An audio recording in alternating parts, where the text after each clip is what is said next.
And again, I'd go back to the thing about, just showing the value of a couple of small experiments.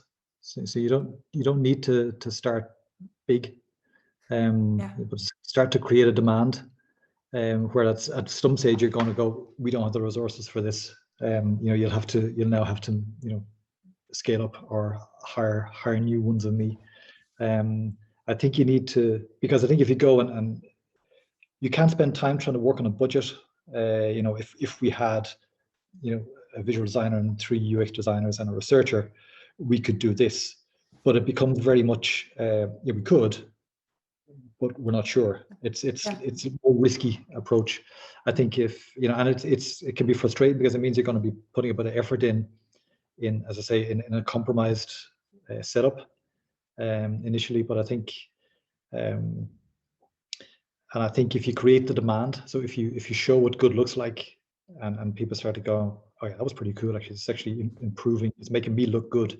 If you're a product owner, for example, and you're working on a product that's kind of struggling a little bit, and through a bit of research and a bit of ideation, a bit of new thinking around the solution, that you actually say, okay, there's actually a pickup in this, and then you need the metrics in place to say, a lot of this stuff is to do with measurements. So if your organization isn't measuring things, if it's not kind of looking at, you've no benchmark to work against, and if there's no benchmark to work against, they can just say, well, that was just lucky. No, it wasn't lucky. It was intended. We made this change and we saw the difference it made. You can do A/B testing, that sort of stuff. Again, that requires a little bit of help from someone else. It's very difficult to do it on your own.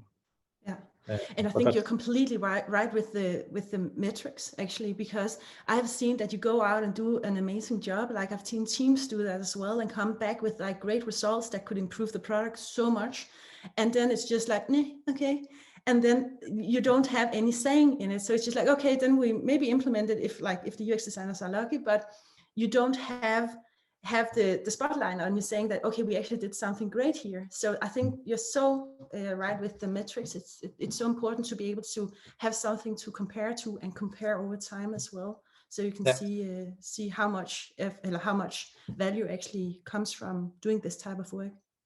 Yeah.